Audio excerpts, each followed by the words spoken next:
It's intermission time. It's great to get out to the movies. So I'm Megan, and I host the Intermission podcast. And today we have Lauren Castor on the show. Hi. Hi. I'm excited to have you on. I'm fresh off of watching your film. Can you tell the listener who you are, what you do, and the film we'll be talking about today? Yeah, I'm Lauren Castor. I'm a writer, director, actor as well. And my movie, Rhythm is a Dancer, will be debuting shortly. It's my directing debut. It's a coming-of-age drama, comedy. Yeah. Lands in there. Yeah, for sure. How do you feel about sitting down and watching it with everyone? Really kind of freaking out. Yeah? Like just low key, because it's really personal. Yeah. I will get into it more later Yeah. in more detail, but just to get us started, this is a question we ask everyone that comes on the show. If you had to pick a movie that describes your life right now and what's going on, what would come to mind? I mean, something really dark and depressing. Why? Because the world? Just because the world Yeah. and just life in general. I want to say The Hours, but maybe not quite. That's a great film. Melancholia. Oh, great. Beautifully shot, but also really, Mm-hmm. depressing, and all the layers of just how of darkness that we all are in. But it's still beautiful. Life is still beautiful. Yeah. I mean, Kristen Dunst, it's gorgeous. Yeah, that movie is a great answer. Like, I'm just curious. I mean, you don't need to go into so much detail, but are you referencing like the political climate, the news, like all the above, or like personal? All of the above. Okay. Who said it best? Angelina Jolie. Recently at an interview, she was saying that in this climate, you have to be very careful with your words, but it does feel very heavy these days in terms of the world and also, and all the things. But beautiful film. Yeah. It's gorgeous, gorgeous landscape. So we can focus on that. What is the first movie you remember either being in or watching that made you feel like this is something I want to do for a living and I want to be a part of? Were you someone who grew up watching a lot of movies? Yes, and I will say this answer is probably crazy, but Rocky Horror Picture Show. That's a sick answer. So my mom. 'Tis the season too. We're almost 'Tis there. the season. So I think I went to the theater in Westwood when I was. Are you born and raised in LA? Just outside of LA? Cool. So my mom was dating a woman at the time. Okay. They'd been together for 4 or 5 years, and I had step siblings, and they loved it, and they wanted to introduce it to us when we were probably 10. I love this. So we went to a live showing of That's it. my dream. I still haven't. Oh my God, you haven't? Yeah. Well, I went when I was like 10. Yeah. Yeah, and we all dressed up. I was Columbia. Oh, that's cool. My stepbrother was Riff Raff, and I forget who my stepsister was. But anyways, we went to the live showing, and it was crazy. And I got on stage, and I performed it That's as Columbia. because you're an actress as well. So did you have that like itch in you to perform and be on stage from the get-go? No. Really? Like, complete opposite. Yeah, I'm like an introverted extrovert. Yeah. So especially as a kid, I was very introverted. But Yeah. I think it was like my step siblings at that time. Uh-huh. They were really into theaters and movies. So they I got into it from them. And then like we would recreate all the Monty Python movies, Blazing Saddles. We did a bunch of like recreations at home. I think it was Life of Brian, where we did like the throw up and we threw like ketchup at the TV screen. How fun. And it was so fun. And I never realized that was something people wanted to do, because I just was kind of like, oh, I'm in this. But I love doing it. And you direct, write, and act. When did you start with one predominantly and then the rest bled into the picture? Yeah, I feel like I've been writing for a long time. Mm-hmm. Just wasn't successful at it, I guess, or just wasn't putting it out there. Mm-hmm. And then I was doing acting, and then I kind of naturally was like, well, let me just write things I want to do, so I'm not playing like blonde bimbo number 3 or Mm-hmm. one of those stereotypes. And it kind of went nowhere. And then I ended up having life events that made me like write things that felt like really important to me that I wanted to make because I didn't think I'd never seen anything else out there on that subject. So that's how I kind of got into writing. Very cool. Growing up, were there movies or even to like the later years that played on repeat that you always go back to? Even to this day, I love the scene in The Royal Tenenbaums where it's Elliot Smith and he's like shaving his beard and, you know. Mm-hmm. That's a great movie. It's such a great scene. And there's something like so soothing to me about that scene. And I don't know what I think it was like the soundtrack and it was like a very like visually like cool scene, just like the tones of it. I like that. When you think about films that feel closest to your heart, whether it's romance, like True Romance, or something more tender like Sound of Metal, what is the through line that connects them? And do you want that same through line in your work, or are those just the types of films you want to watch? That's so interesting. Well, I love True Romance. I love The Sound of Metal. Like, I love Eternal Sunshine of a Spotless Mind. Like, yeah, these are all movies I also love. I love them. Like, yeah, big part of I just posted today something about the actor in Sound of Metal, like a repost of a tweet, because like he is to me such an incredible actor. So incredible. And that movie just, I think I've talked about this in the podcast, but my boyfriend is a lighting designer for bands and like right now rock bands, and just the thought, I mean, he gets like all of them get in-ears or like those custom earplugs, but just the thought of like that happening to anyone losing their hearing is like the freakiest thing. And it wasn't even something I had, not even a fear that I had until watching that movie. Yeah. You know? I mean, in the sound design, like incredible moments like that where you realize, oh, it like even sound is so important, and like to even like or lack of. Yeah. Ugh, it was so brilliant. So I said, when you think about films closest to your heart, whether it's True Romance or something like Sound of Metal, what's the through line that connects them? And then also with that, do you want to make films like that, or are you more wanting to watch movies like that? You know, because sometimes those don't. Yeah, those aren't the same thing of what you want to watch and what you want to make. It's so true. I think the movies that like, for me, that have always like touched my heart and like, you know, like make me have a new perspective of the world, or I think what it is make you feel like kind of less alone. You're like, oh, like I understand that feeling, whether like they set out to have you feel that way or feel some kind of way, and you don't feel as lonely. Yeah. I think for me, movies, whatever kind of movie I make, I would hope that, you know, it would connect to some people to where they don't feel as lonely. Because I think that's what storytelling is in movies in general. It's just like, oh, like we're all here on this planet together. Yeah. You know? That's beautiful. Yeah. It also kind of is just making me think, tying back to the first question of like where you are in life right now, and just like that's what we need in the world right now is a unifying connector of like a sentiment that we all can grasp onto and relate to. Yeah. Whose filmmaking language do you feel in conversation with? So like I know that you are a Mike Mills, a Greta Gerwig, a Noah Baumbach kind of person. Do you feel like your work is in tandem with any of them? I mean, I would hope so. Yeah. Is that the wish? Yeah. I mean, I really like look up to them. I feel like their films have resonated a lot with me, from Frances Ha to Beginners. So for me, when the National released an album a few years ago called I'm Easy to Find, and Mike Mills directed, basically, I've never seen this done before. Yeah. He directed, I guess, a short film, playing their album from like front, all like from the beginning all the way to the end, like in order how they play it. And it was Alicia Vikander, who is the actress, and she like does phenomenal acting. But he does it in his Mike Mills style, still with like, you know, he has captions, but she like plays all these different like ages, but without any like makeup or any like prosthetics or anything, just with her beingness.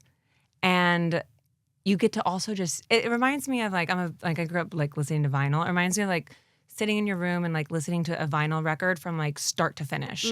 But then you have this like beautifully directed like film that's with amazing acting. It's in black and white, and it's also just like a beautiful piece on life and what like a great meditation on life and like what it means. In fact, I'm gonna watch it tonight. Yeah, Now that I wait, said this it, is it's so really good. exciting. That and- for me, I was like, oh, this. I watched that. I was like in tears. I was like, this is why storytelling exists. Yeah. Like this is why I love like movies, short form, all different forms, to be able to get all these feelings across in all these different formats. Like there's no words in it. Mm-hmm. It's the album, but all the songs, Wow. so good. It's so good. This sounds like exactly something I would like, and I'm shocked I haven't seen it. I'm excited to I watch know not it. enough people have seen it. That is very cool.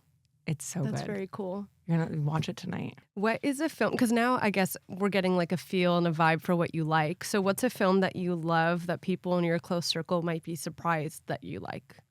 Portrait of a Lady on Fire. You think is that surprising? I don't know. I don't feel like that's surprising. I sometimes like my Letterboxd top 4 changes, and then when I see that up there, and I'm like, it doesn't quite fit with the rest? Yeah, it does not fit with the rest. Maybe I'm saying it doesn't surprise me because everything you've said you liked, I like, and I like Okay. that movie. So I'm like, it goes together. I mean, insane film. Love that Yeah. movie. It's so well done. Yeah, I agree. I didn't really, when I first watched it, I think that I didn't do a lot of like research on it. I watched it not when it came out, like after Me the fact. too. And so I was blown away because I didn't even know all the Same. hype. Yeah. I didn't know the hype. I had not like, and I just felt like I was so transported into this world, and like, just like the pacing, and like I love to like I just love to like sit in a film. And that film, I was like, oh, this was so intimate, and like just the production design to the locations, Yeah. but and the acting and everything was the just acting was insane. It was insane. Like the lust that was there. Yes. It was so authentic. It was incredible. Men could never. Just kidding. Kind of. I second that. Actually, another movie of like on the flip of like a gay guys. Did you ever watch God's Own Country? Have you ever seen this movie? No. I watched it at a film festival when I was studying abroad, and I thought I was just watching some random movie, and then I didn't realize that like Josh, he is now, I mean he's always been, but it was Josh O'Connor was in it. Oh. But I didn't realize at the time that he would be someone, but I think you would really like it. Adding it It's to my list. like the boy version, I think, of Portrait of a Lady on Fire, if that's possible. I love it. Did you ever see How to Have Sex? No, and everyone told me to see it. It's on my watch list. Well, that one reminds me of like, it was something I didn't watch after it came out. Yeah. It took me a little while, and I randomly ended up watching it. I was like, oh, this is probably like not something I would like. It like healed me. Really? I was so surprised by it, and there were so many aspects of it that I was like, I was just very surprised Cool. by like the feeling I left with. I was like, wow, especially as a girl, a woman. Yeah, I Okay. really liked it. I'm glad that you re-brought this to my radar because I've been meaning to watch it and it has come up on the podcast a few times, I think. Oh yeah, I like it. Okay. If someone wanted to understand you through film, what one movie would you tell them to watch? I feel like now that I'm saying this, it's like your Oh, I film. know. Oh yeah, it is my film. But another one. Risk Cutter's A Love Story. Okay. Oh, actually, I think you had Yeah. you had sent us some films you like, and I saw that in there, but I've never seen You've it. never seen it? No. Ugh. We That know- was one of those films that I grew up with. And Okay. Shannon Sossaman, like in her prime, now that she's not in her prime now, she still is. Love her. She's a national treasure. Just kidding. But Okay. it's when she had that like amazing haircut. Oh, she looks so hot. So hot. Yeah. I was in college. I tried to cut my hair like that and dye it myself with like box dye. And Dark? You dyed your hair dark? Yeah, I dyed You're a it. natural blonde, right? Yeah, I'm a natural blonde. I dyed it dark, and then I tried to cut my own bangs. I was like in college in San Francisco and was like, I just like, this is me. Yeah. Were you at This is USF me. or SF State? SF State. Fun. Yeah. I'm from the Bay. Okay, cool. And I feel like I talk about this a lot on the podcast, but I moved to LA only like 2.5 years ago. SF State is actually how I kind of got back into acting I guess in college. I did a short film that I didn't even apply for. Someone thought of me for, but it That's was cool. like it. I don't even remember if I auditioned or what I did, but it was supposed to be a modern version of the Czech film Daisies Uh-huh. from the 1960s. Yeah. Did you ever see that? It was on someone, we do lists to promote Yeah. podcast episodes, and it was on someone's list recently. Yeah. And it was a great film, and I was like, oh, this is so fun. And that's kind of how I kind of like got back into all of Cool. that, was specifically that film. That's cool. I like that a lot. But you should have to see Risk Cutters, Yeah. A Love Story. Okay. It's so good. Shannon Sossman's amazing in it. She that look is definitely the type of look that I would have tried to copy as well. Yeah. She's ultimate. She's the ultimate cool girl in Yeah. general. But also it's like a parallel universe for people who commit suicide. Oh my God. The theme is crazy.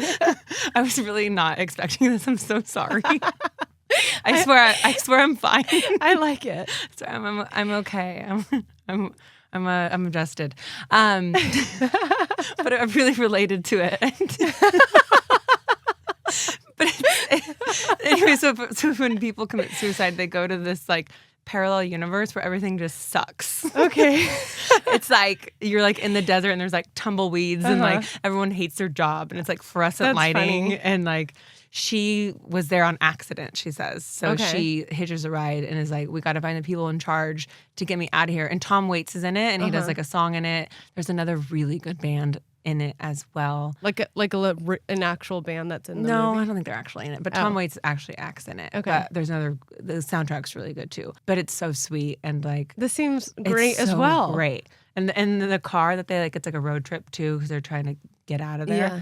And like the passenger seat, anything like you drop on the floor, it's like a black hole, That's funny. and it just like goes to the abyss. You know what this is making me think is the trope of a road trip. I really enjoy. Yeah. I really like a road I trip. love a road trip. I mean, Little Miss Sunshine is one of Yeah. my favorite films. What's Hands down. I'm spacing on the name, but it It's has Britney Spears. no. But I actually so a lot of Crossroads. so I'm 29, but my best girlfriends are both like 35, like around there. And so we had like a little girls' night, and they were shocked I'd never seen it because it was just like a little bit, I So think, good. older than me. Yeah. And so yeah, we had a night, and they made me watch it, and I was like, this is incredible. Did it hold up? I haven't seen Yeah, it. yeah, Okay. because I feel like it is something I would have watched. It just like I guess it wasn't in my Just ether. yeah. It was just like a slight. few years off. Yeah. Yeah. That's but so funny. so good. Yeah, it was just last year that happened. I was thinking of a road trip movie I did, Night on Earth. No, I haven't seen it. I need to It's see a it. Jim Jarmusch movie. Amazing. Is she not the driver? Yeah, she's the driver. It came out in 1991. I watched it last year, maybe this year Okay. for the first time. But it's another one of those, except it's interesting because it's in parts. And so it's all different taxi experiences, and they're also not all in English. So like the Oh. first one, I think, is Winona being the taxi driver, maybe. And then I was just shocked because I was watching it, and then all of a sudden a new scene was not in English, and I was like, oh, that's not what I was expecting. But it's a cool movie. If you like a Yeah, car road I trip. love a car. I guess that's not a road trip. It's just like a never-ending taxi rides. Okay. Yeah. I like that too.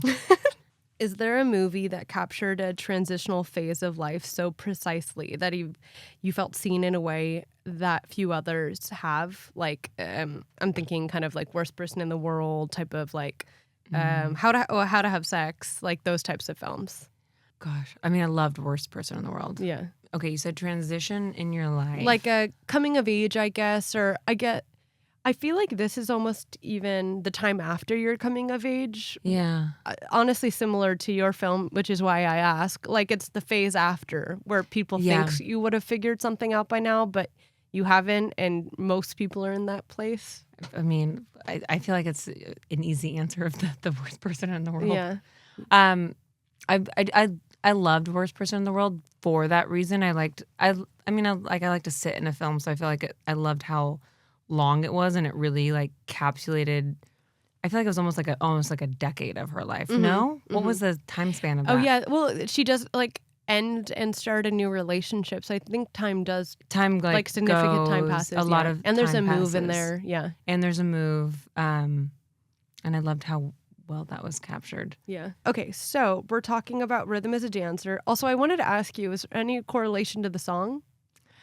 Not in the movie. Yeah. No. But there was. When I was writing it, I originally was like picturing the dance sequence Mm-hmm. to Rhythm as a Dancer Mm-hmm. because I just thought it was so funny. I was like giggling. I was like, and then we ended up using an amazing song that I love. Yeah, which- speaking of soundtracks, here I'll read I always do this. I jump the gun. I'm going to read the description of your movie. Ro, a young woman with a dwindling dance career who returns home after many years to meet her biological father for the first time. Born to Susan, a lesbian who opted for insemination, Ro grapples with the complexities of her unconventional family dynamic and soon forms a bond at her new job with three spirited, I don't know how to say that word, octogenarians? Octogenarians? Yeah. Is Yeah. that? Like 80-year-olds. Oh, I've never heard that before. It's like a fancy way to say 80-year-olds. Okay, with three spirited 80-year-olds who Yeah. help her reconnect with her family, her roots, and herself. I'll totally change it now. No, I'm so sorry. Okay. What I was getting at before was like the first thing I noticed. Well, I watched the trailer first, and then I watched it. I love the trailer song, and then I loved the music in the movie. Like the music was it? Did you have a composer? So yes, I did, and then I basically handpicked everything, and I already knew going into it that I really wanted marimbas Okay. because it's something that Hans Zimmer uses, and it's it's almost like the xylophone, but it's like with wood, Yeah. and I knew that it needed something that was like upbeat, but had that like I don't know, kind of like tings my heart a bit when I hear it. It felt so. Obviously, it just felt so perfect to the story, the music. Yeah. Thank you. There was also a needle drop of, oh shit, I wrote it in my notes, I think, that I was like, this is funny. Get knocked down. I thought that was funny. So that song I actually grew up listening to. So I lived in the Bay Area when I was, I don't know, 6. Oh, cool. And I lived in Pleasant Hill. Okay, Pleasant Hill. And that year, it was me and my mom. I wrote my mom a Father's Day card. yeah. And my mom's a butch lesbian. Mhm. I never had a dad. And my teacher, I got in trouble. What? Yeah, I got like called to the principal's office. He was like, "This isn't allowed." What? It was this whole thing. Did you go to like a private school or something? No, it was like a public school. That's fucked. I know. It was really strange that I got in trouble for writing her a Father's Day card, but she was like, you know, my dad and my Yeah. mom, so it seemed normal to me. I was like, also I was 6. I was in first Yeah. grade. And so I remember that, and then I also remember listening to Chumbawamba, I Get Knocked Down, in my bedroom and like throwing myself on the floor and then like getting back up again. And it felt like such a pivotal, like, I don't know, like pivotal song. And I Yeah. was like, I have to have that. It's funny. And we even, I hope it stays in the movie forever, but at the end of the film, and there's a bar scene, and my production design, I was like, okay, she's gonna get wasted. Like, she's just down on her luck. Originally, I was like, let's just do tequila. And then they did a lager drink and a whiskey drink. And they try to time out all the drinks Yeah. according to the Chumbawamba song. That's so funny. And I was like, no one will ever get this, but I will. I like that. That's funny. That's I will, cool. I will always know. So the premise of this movie, I'm noticing some similarities to your life. Can Yeah. you tell me about the origin story of this film? Yes. So I like to say that the film is kind of like 60 to 70% of my life, like the meat and bones, but a lot of it is like fabricated. But the meat of it, of somebody who's trying to figure themselves out and at the same time trying to figure out their identity in this like with an unconventional family. So like that's like that part is true. A lot of it, the rest of a lot of it is fabricated for the screen. But yeah, I am donor conceived. My mom had me from an anonymous sperm donor, and I think it was probably 7-8 years ago, I found him. And he was like anonymous, and I had a genealogist, and I found him, and that kind of also simultaneously led to my filmmaking journey. I wrote a short film about it because I was trying to like make sense of what all of it meant because I was really just confused by it all.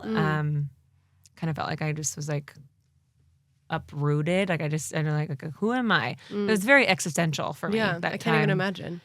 And so then I made my first short film, Donor Baby, which is based off getting that phone call. And then I ended up making a feature out of that, which is Rhythm as a Dancer. And my sperm donor actually is the executive producer on it. No way. Yeah. And my production company is his sperm donor ID, That's so sick. which is HMJ72.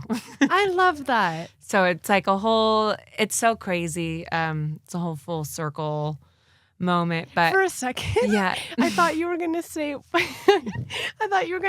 that your sperm donor was the actor Tate. Was his name Tate Donovan? Donovan. Yeah, and I was like, that's crazy. And it's him. That would be really wild. Yeah. But it was sweet. I will say, like, doing the movie, and then Tate is such a giving actor, and also he's a director too.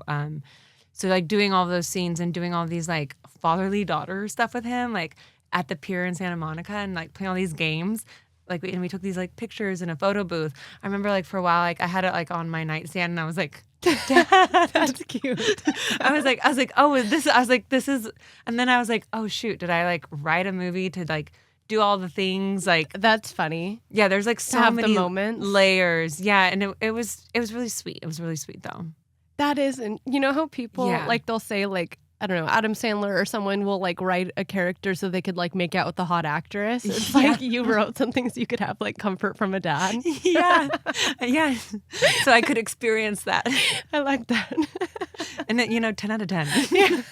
Would So do anyone again. else out there who grew up fatherless, just make a movie and have all those father-daughter moments that you ever dreamed of. It That's so funny. was great.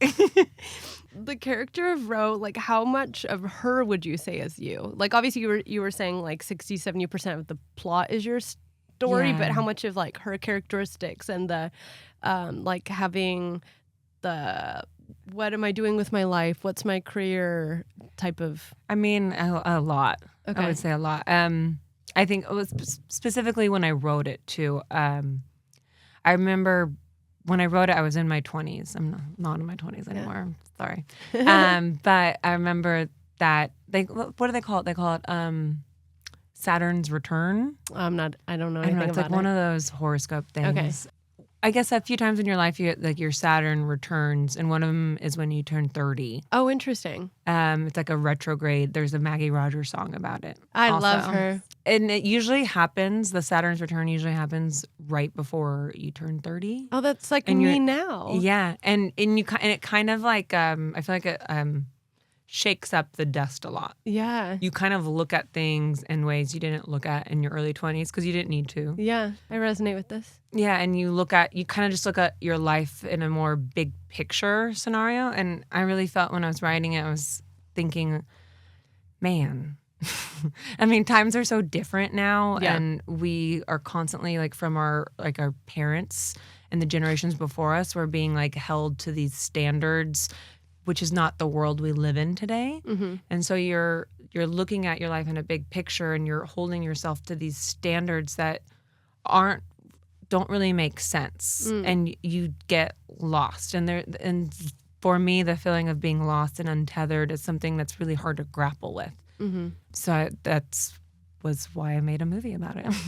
I do feel that though. I do feel like I'm on the cusp of a lot of change and reflection, and I was never someone Yeah. who really looked more than like a month out. So Yeah, it happens. I think it happens to everybody.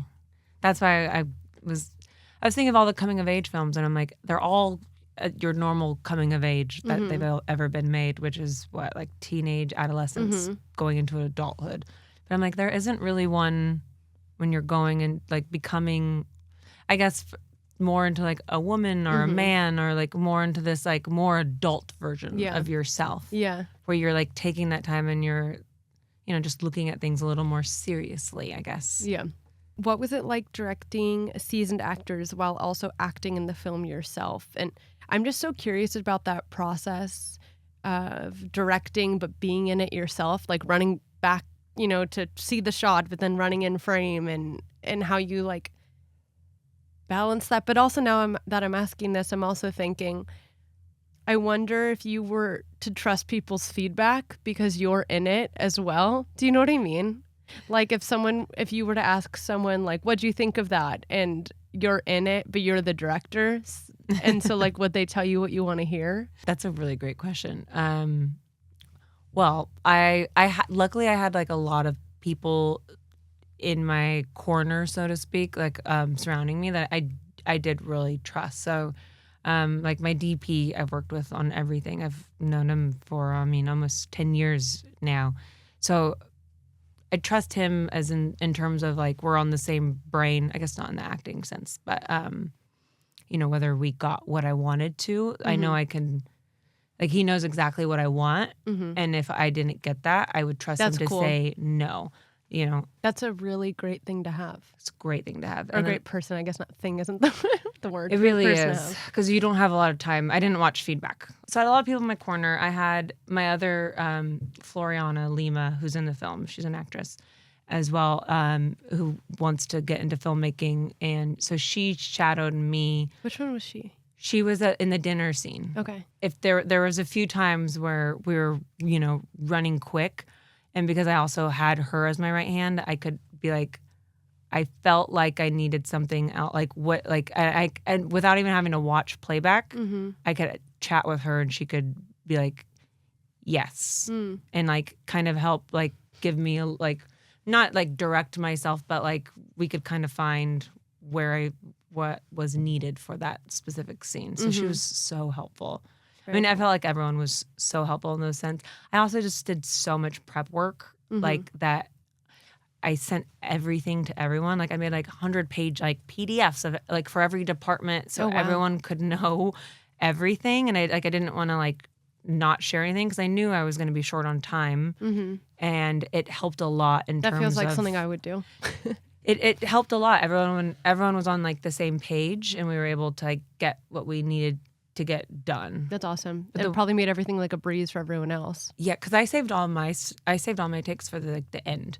So I focused on everyone else, so I could direct them, and then my takes, I probably did them in like 1 or 2 takes. Wow. If that. I didn't have time to do anything more because we're indie film. Yeah. So I had to like really like get it down. Get it down. And with it being an indie film, what does the casting process look like? So I'm with Industry Entertainment. My manager helped. We kind of like set up a bunch of like meetings with casting directors, and we brought some on, and then we kind of went from there with who we wanted for like the dad and the mom, and then the rest kind of like came in. And for the 8-year-olds, I did. They were funny. They were so funny. I met with all of them. Cool. And that was like I met with, several people, but that process took a little longer than I thought because, like, you have to meet.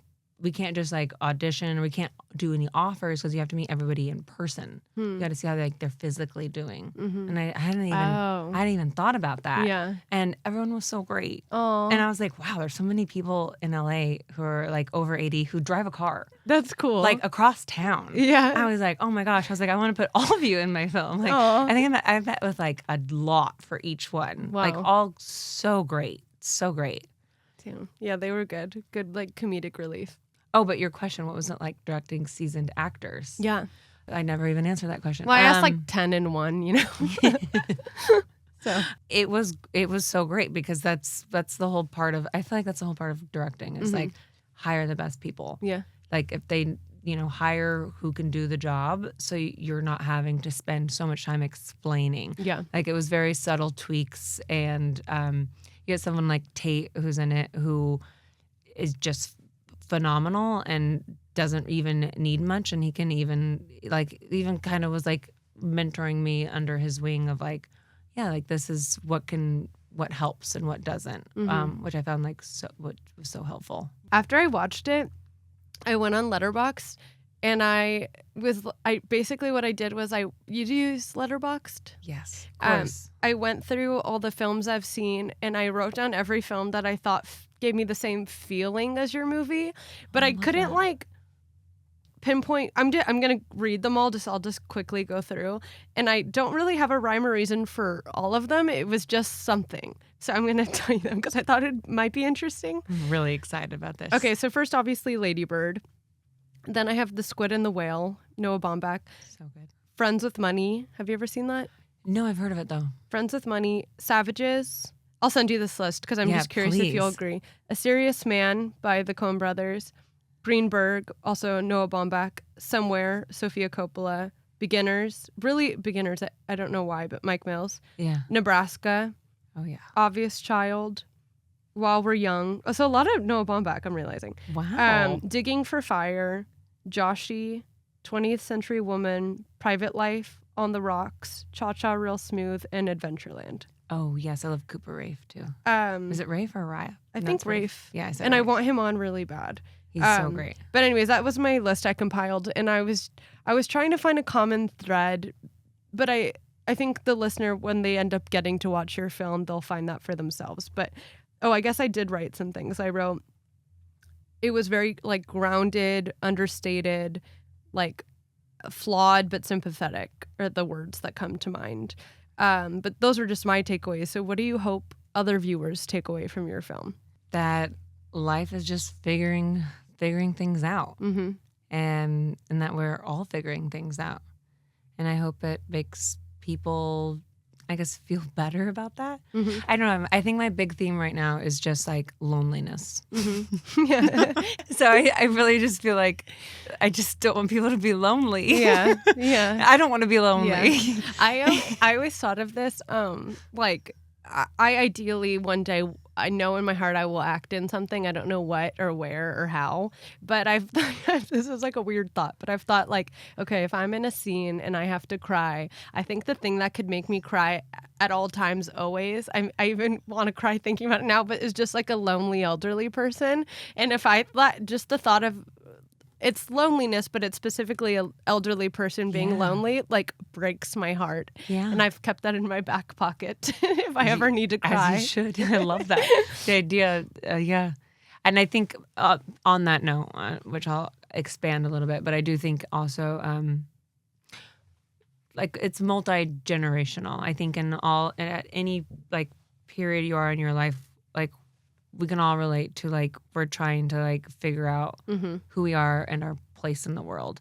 And I think at the end of the day, connecting with your community and like your family and your friends, like you can help figure that out, like, ground yourself in that, Yeah.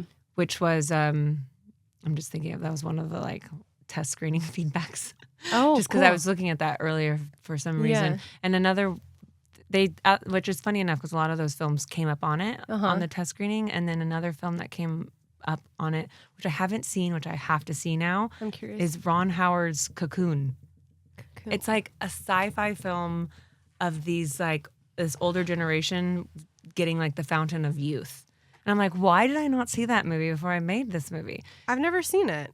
Because I think that's what I really loved the idea with my film is like also, which is something that I do in my life is all like the people I surround myself are from like all different walks of life and all Yeah. different ages. Yeah. And, like- I love that. And people who are older can like give you so much wisdom, and you can also give them so much too with just your like being naive. Yeah. And not having it and like having it together or figured out. Like they've already been there, done that. I love that.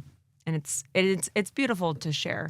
That's like half the reason I like doing this podcast. Like I've befriended a lot of people that have come on, and like even Olivia and I, Melissa is a friend of ours, and she came on the show, and Melissa is like a mother and has children, and mother and has children. It's the exact same thing. But like we're like in totally different stages of life, but I love that we're like, I don't know, it feels like we're equals in like our aspirations, Yeah. even though she's accomplished more in that world than I have. But like, yeah, I don't know. I love that. I love having friends in all steps of life. Yeah, 100%. Okay, now I'll just end us off with a rapid fire game. There's no right or wrong answers. It's just like for kicks and giggles. I love that. Okay. A movie that's made you cry. Donnie Darko? That's like one of my favorite movies. Me too. Another movie I grew up watching that I was like, I feel this. That's my go-to when Yeah. people ask me like a movie I love. yeah. Okay. Last movie that made you laugh out loud. Well, the studio. Oh yeah. That I watched the studio this last season, and I had just given. Wait, birth. isn't there only one season? There's only one season. That's right, but they got renewed for a second season. Okay. Okay, But so- you just watched it? Yeah, so I was watching the studio, the last 2 episodes. I was laughing so hard, and I was probably 2 weeks postpartum or 3 weeks postpartum, so I had like stitches, Yeah. and I was laughing so hard that my stitches hurt. But that's actually a great review. You should tell someone that. Get it back to the team. I was like, I was cackling that, and then also Amy Schumer, and recently she did a movie, Unpregnant. Oh, I I haven't think seen what it's it. called. I'm like, I'm a little, obviously, I'm postpartum, so Yeah. I'm watching different things than I normally watch. Yeah, okay? yeah. But there's a part of the movie where she like does something towards the end, and I was like, spit out my water. She's just so funny. Yeah. She's so funny. Also, the more I'm looking at you, you look, maybe I'm just been staring at you for a while, but you look a lot like Cameron Diaz. Oh, Do you well, get that thank a lot? I get it sometimes. So not a bad comparison. Yeah. So thank you. Actor you would drop everything to work with. Benicio del Toro. That's cool. That's so random. yeah. I feel like that's so random, but that's what comes When to I mind. saw him in the last Wes Anderson film, what was the most recent one called? Yeah, The Phoenician Scheme. yeah. I was like, it's kind of hot. I Yeah. never really thought about it before. He's so great. I don't know why he got. Yeah. A movie you've seen more than 10 times. The Royal Tenenbaums. Yeah. Just because of that, Yeah. Elliott The Smith scene. song gets you. A film that you wish you had seen on the big screen but never had the chance to. Ooh. Well, A Space Odyssey I did see on the big screen, Mm-hmm. and it was insane. I didn't see it when it came out, but I got to I've see it. at never the seen it Arrow. on a screen, actually. It's so great. I mean, the problem is like with the Arrow and like videos, Mhm. I've seen a lot of movies. Oh, you like Vidiots? I do. Cool. I've seen a lot of them on the big screen Yeah. that I wouldn't yeah. wouldn't have been able to see before. But a movie, I mean, let me think. There is quite a bit. I mean, I'm sure there's a ton that never even went to the theaters. I would have loved to see like a Hitchcock film. See, I've seen like double features of Hitchcock films. That's cool. At the Yeah, I feel Arrow. like it's really easily accessible living in LA. I just don't You take just- advantage of it as I much. know. Yeah, because they're also not at the comfy theaters. But I prefer the artsy fartsy theaters. I like the vibe. I know. Yeah. Me too. They're so fun. Oh, do you prefer going into a movie blind or watching the trailer first? Blind. Yeah, typically me too. I Yeah. only watched your trailer first because I read the email chain and I saw the link, and then I was like, oh, that's the trailer. The most stylish movie of all time. Ooh. After Sun. I'm like thinking, in what way did you think After Sun was stylish? Because I'm thinking of his outfit, and he's wearing like, I think like a Hawaiian shirt or something. I just loved it was rapid fire. I'm sorry, I'm like judging your answer. I know. Okay, so I guess You don't need to explain. okay, so it's not stylish in like wardrobe. I guess I just meant stylish Like and visually. in colors. Like, Yeah. I loved I loved the use of like I was like, the there's home no wrong movie. answers. Yeah. Like, wrong answer. And you're like, wait, what? And also like, no, I don't know. I don't know. I just thought of, there's some beautiful like images in Yeah, there. no, I agree. Oh, director you'd want to shadow for a day. Ooh, Greta Gerwig Yeah. for sure. And then And I'd wear like a jumpsuit. Yeah, you gotta match her. Yeah. Like I'd be like, and I'd be like, hey, what's your like initials you go by? Let's embroider them. And be That's best cute. friends. I'm like, oh, we'll wear our hair the same way. Yeah. I think she'd be down. Yeah, hopefully. A movie that comes to mind where you wish you could rewrite the ending. The Materialists. Okay. Or Materialist. There's no the. There's no the. Yeah. Sorry. I'm a big Celine Song fan. I actually really liked that movie. Yeah. I feel like that's an unpopular opinion. It didn't. Yeah, I agree. Yeah. I would say that is the minority opinion. yeah. Yeah. I'm also in that like stage of life where I'm just like, I love movies. Yeah. So I'm like, yeah, I like it a lot. Yeah. But I really loved it. I feel like she had a lot, like her take on what to say about just like dating in the modern age and like how we think we need all these things that we don't need. And I loved that. And I also, the only thing I like, the ending, I still like the ending. I'm a big fan. So it's hard for me to say I would rewrite it. But Yeah. I would have liked to maybe see her go with what she was like leading into that whole time. A little, yeah. Of like not like then like she's all about money, then like choose the money or like choose neither. But I feel like she was saying something even with what she chose. Yeah. Which was like love over money. I like that answer. I liked all your answers. I have so much to watch now. I'm very excited. I know, me too. Okay, well, so for the listener, if they want to follow along with your film, to see it or anything, get in touch with you, what are you, how can they get in contact? My Instagram, the Rhythm is a Dancer film Instagram, it'll be crazy. It'll be fun to have something so personal out in the world. But here we go. Okay, well, thank you for coming on. I had a lot of fun. Oh, thank you so much. Good evening. If you enjoyed this episode, be sure to leave us 5 stars on Spotify, Apple, or wherever you get your podcasts. To stay in touch, follow our Instagram page at It's Intermission Time and share with your friends. As always, Intermission is produced by Jazeel Chu and Olivia Dean, and of course, hosted by yours truly, Megan Braun. This episode is brought to you by The Synagogue.